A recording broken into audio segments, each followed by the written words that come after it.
শহরতলির একটি ছোট বাজার, নাম মিঠাগড়। বাজারটি ছোট হলেও সকল দোকানের বেচাকেনা খুবই ভালো। লোকজন সারাদিন শহরের কাজকর্ম শেষ করে বাড়ি ফেরার পথে প্রয়োজনীয় দ্রব্য সামগ্রী এই বাজার থেকে কিনে থাকে। বাজারে কয়েকটি ফাস্টফুডের দোকান রয়েছে, কিন্তু তার মধ্যে মিঠাগড় ফাস্টফুড নামের দোকানটির বেচাকেনা অনেক ভালো। দই, মিষ্টি, বার্গার, বিস্কুট, চকলেট, পিঠাসহ অনেক টাটকা খাবার এ দোকানে পাওয়া যায়। বিনয় এই দোকানের একজন বিশ্বস্ত কর্মচারী। তার গৃহিণী খুবই মার্জিত স্বভাবের, নাম সুমিতা। বিনয় এবং সুমিতা দুজনেই লেখাপড়ায় ৫ম শ্রেণী পাস। এমিলি নামে তাদের একটি কন্যা সন্তান এবং বিমল নামে একটি পুত্র সন্তান রয়েছে। এমিলির বয়স ৪ বছর এবং বিমলের বয়স 2 বছর। পাড়া প্রতিবেশীরা বিনয় স্ত্রীকে খুব ভালোবাসে। বিনয় সারাদিন দোকানে কাজ করে ৩০০ টাকা বেতন পায়। এতে ৩ জনের সংসার মোটামুটি চলে যায়, তবে মাস শেষে তাদের কোনো সঞ্চয় থাকে না। বিনয় মাঝে মধ্যে সুমিতাকে ২০-৩০ টাকা হাত খরচ দেয়।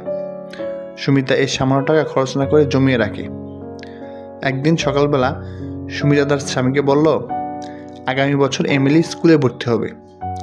আমাদের তো বাড়তি কোনো আয়ের পথ নেই, তাই আমি ঘরে বসে কিছু উপার্জন করার কথা ভাবছি। তুমি কি আমাকে একটু সাহায্য করবে? বিনয় বলল, হ্যাঁ বলো গিন্নি, আমি তোমাকে কিভাবে সাহায্য করতে পারি? সুমিতা বলল, পাড়াপড়শিদের মুখে শুনেছি বাজারের সকল দোকানের মধ্যে তোমাদের দোকানের বেচাকেনা খুবই ভালো। বিনয় বলল, তার কারণ কি জানো? আমাদের মালিকের ফাস্টফুডের দোকানের কোনো কারখানা নেই। শহরের বিভিন্ন কারখানা থেকে টাটকা ফাস্টফুড কিনে এনে আমাদের দোকানে বিক্রি করা হয়। সুমিতা বলল, তা আমি জানি। তোমাদের দোকানের মালিক একজন সৎ ব্যবসায়ী, তাই তার ব্যবসা অনেক ভালো। তবে আমি যদি কয়েকটি ভালো খাবার আইটেম তোমাদের দোকানে বিক্রি করার জন্য দিই, তাহলে তোমার মালিক তা বিক্রি করবে? বিনয় বলল, এ ব্যাপারে মালিকের সাথে আগে কথা বলতে হবে। তা তুমি এমন কি খাবার আইটেম তৈরি করবে যা দোকানে বিক্রি করা যাবে? এ কথা বলে সুমিতা বিনয়কে বিভিন্ন পদের ক্ষীরের পিঠা দিয়ে বলল, এই পিঠাগুলো খাও, তারপর বলবো। বিনয় কয়েকটি পিঠা খেয়ে সুমিতাকে বলল, গিন্নি, তুমি প্রতি বছর শীতকালে এরকম পিঠাপুলি তৈরি করো, তবে এবার তোমার তৈরি পিঠা অনেক বেশি সুস্বাদু হয়েছে। সুমিতা বলল, হ্যাঁ গো হ্যাঁ, প্রতি বছর আমাদের পিঠার ভিতরের পুর ছিল আমাদের গাছের নারকেল আর চিনি দিয়ে তৈরি। এবার পুর দিয়েছি আমাদের গাভীর খাঁটি দুধ ভালোভাবে জাল দিয়ে ক্ষীর তৈরি করে, এতে কিছু মশলা যোগ করেছি। বিনয় বলল, এমন সুস্বাদু পিঠা তুমি কোনোদিনও তৈরি করোনি। সুমিতা, হ্যাঁ তাই তো বলছি। আমার এই খাবার আইটেমগুলো তোমাদের দোকানের অন্যান্য আইটেমের সাথে বিক্রি করা যাবে? পিঠার গুণগত মান সঠিক রেখে আমি একটা ছোট ব্যবসা করতে চাই।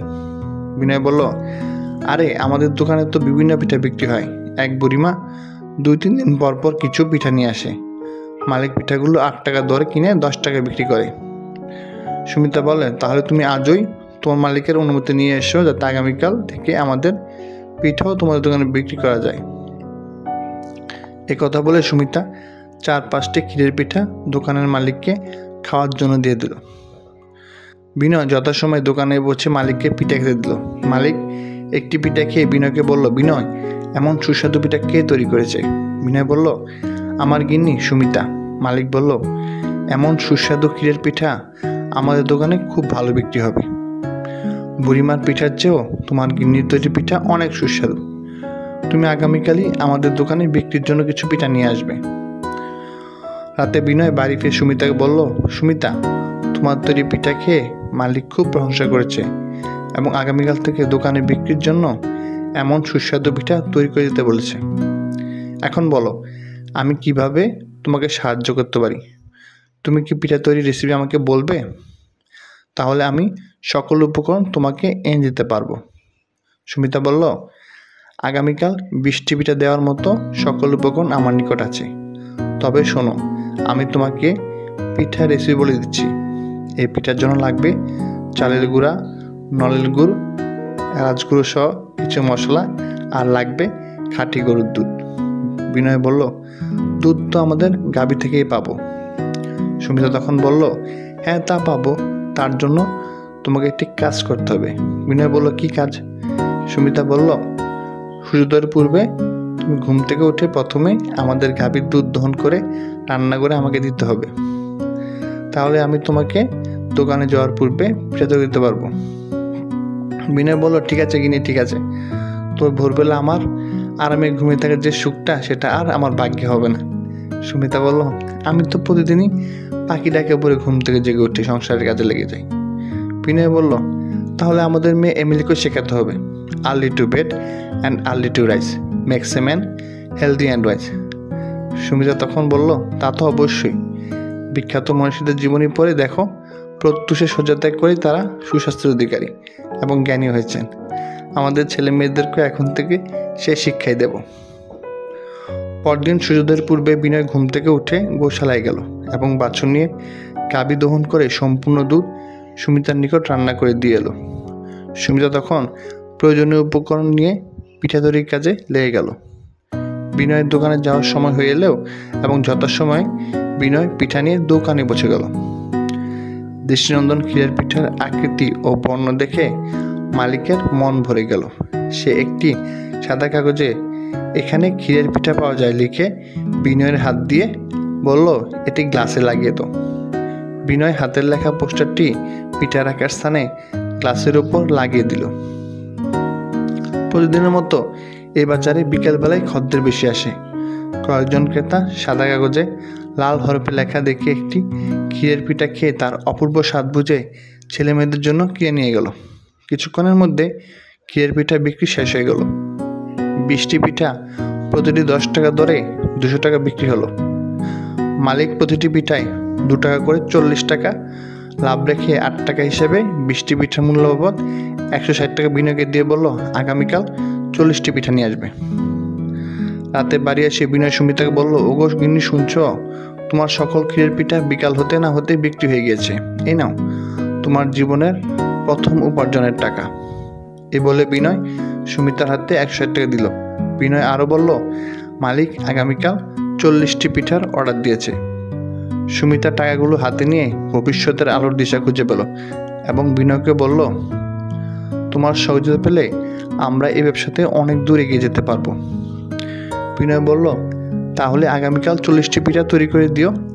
সুমিতা বলল, 40টি পিঠা তৈরির উপকরণ আমার হাতে নেই, আমি তোমাকে 20টির অধিক দিতে পারবো না, কারণ বেশি ক্ষীর তৈরি করার মতো দুধ আমাদের কাছে নেই।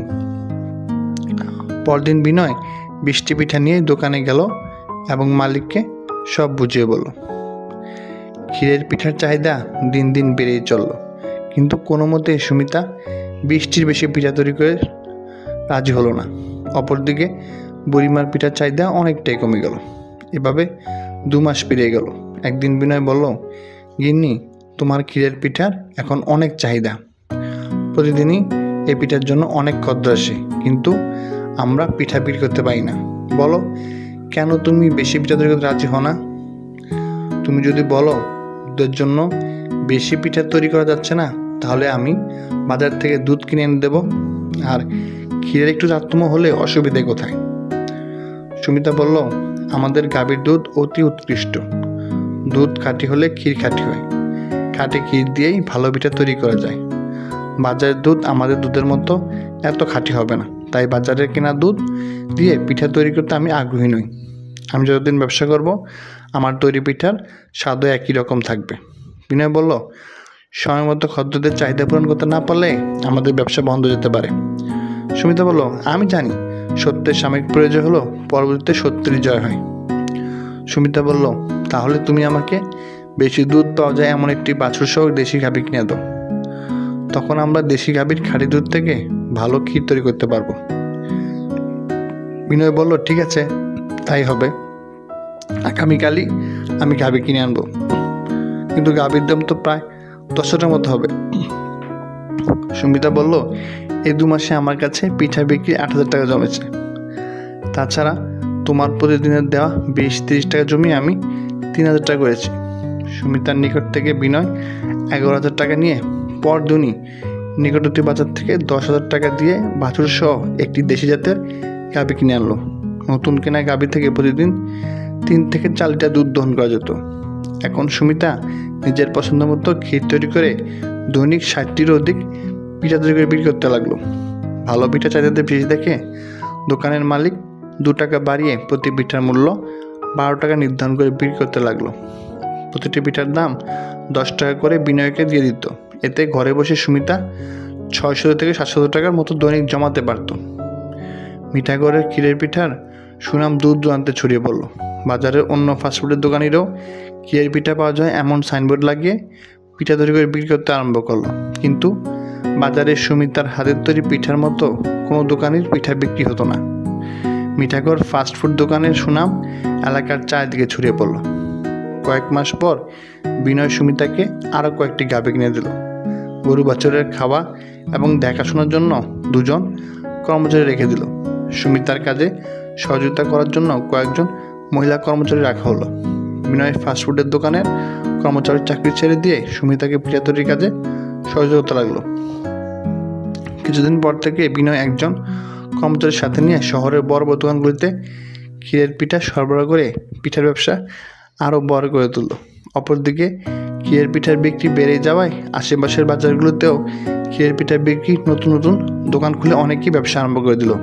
কিন্তু সুমিতার হাতে তৈরি ক্ষীরের পিঠার প্রকৃত স্বাদ কোথাও না পেয়ে এই সকল দোকানের পিঠা একবার কিনে আর কেউ দ্বিতীয়বার কিনতে রাজি হলো না। কিছুদিনের মধ্যে নকল ব্যবসায়ীগণ লোকসানের মুখ দেখে অনেকেই দোকান বন্ধ করে দিল। বিনয় তার স্ত্রীর সহযোগিতায় সৎভাবে ব্যবসা করে প্রচুর সম্পত্তির মালিক হয়ে গেল। বিনয় বুঝতে পারল বুদ্ধিমতী স্ত্রীর সঠিক সিদ্ধান্ত এবং স্বামীর সহযোগিতা পেলে একটি সংসার উন্নত হতে বেশি সময়ের প্রয়োজন হয় না। সুমিতা কখনো লোভের বশবর্তী হয়ে খদ্দেরদের নিকট ক্ষীরের পিঠার প্রকৃত স্বাদ নষ্ট করে বিক্রি করে হঠাৎ বড়লোক হওয়ার স্বপ্ন দেখেনি। কথা প্রসঙ্গে সুমিতা বিনয়কে প্রায় বলে থাকতো, সত্যের জয় অবশ্যই হয়।